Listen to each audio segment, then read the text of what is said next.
What is up, everybody? Welcome back to another video. In this video, we are looking at the injury report for the Lions versus Eagles, okay? So I have an update for you guys. Let's get right into it.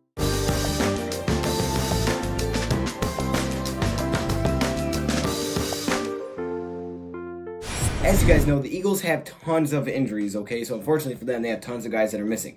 On the Lions side, we are hearing a lot of good things, okay? So let's just get right into this right away. We'll be going through both teams here, okay? So here's your update. We're going to start off with the Detroit Lions because we have some very good news. Taylor Decker and Jarrad Davis and Deshaun Hand have all returned to practice. They are practicing. Now, Deshaun Hand is limited, so we're not sure if he'll play. He's questionable, but it looks, at least to me, that Taylor Decker should be healthy. I don't even know if he's going to start left tackle. I think that's the biggest question. If he is 100% healthy and he's ready to go, who do you start at left tackle? I mean, I would say you have to go with Crosby, and then if something goes wrong, you switch him out.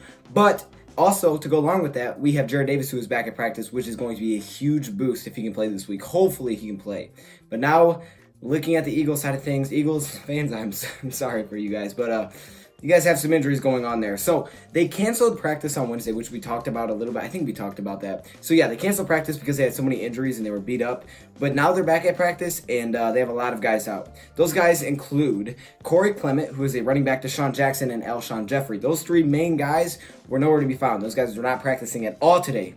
Then you move on to some other guys like Rudy Ford, Dallas Goedert, who were just watching warm-ups on the side, so they weren't really practicing either. And then you have Jordan Mailata, I think that's how you say it, and quarterback Jalen Mills. Jalen Mills, a lot of people know about Jalen Mills. And he also worked on the side of the field. So a lot of limited, a lot of guys that did not participate for the Eagles, a lot of guys out. You can see some talented players offensively out for those guys. And they also have a lot of guys, that are limited. So a lot of questionables. Doug Peterson said that it's hard because, he really has like 46 players, and usually you have about 53 players on a roster. So it's kind of hard for him to get this thing running with the Philadelphia Eagles and work with all of these guys out, but they're going to have to do what they have to do. Now, in the NFL, you would think, okay, next man up mentality, but it still is hard and it does take a lot away from your team. So we'll see how that affects the Eagles when it comes Sunday. We'll see who plays and who doesn't. But at this point, not looking really good for a lot of talented players on that Eagles offense. So we'll have to wait and see what happens. I want to hear your thoughts, comments below, but for the Lions side of things, a lot of positives. We'll see if Ham plays. I don't think he'll play. He is listed as questionable now. I just have that feeling he won't play. They'll just let him rest again. But for Jarrad Davis and Taylor Decker, I think they'll both be healthy. The question is Taylor Decker, okay? Do you start him or do you not? I would not unless something goes wrong with Crosby and then you have to put him in.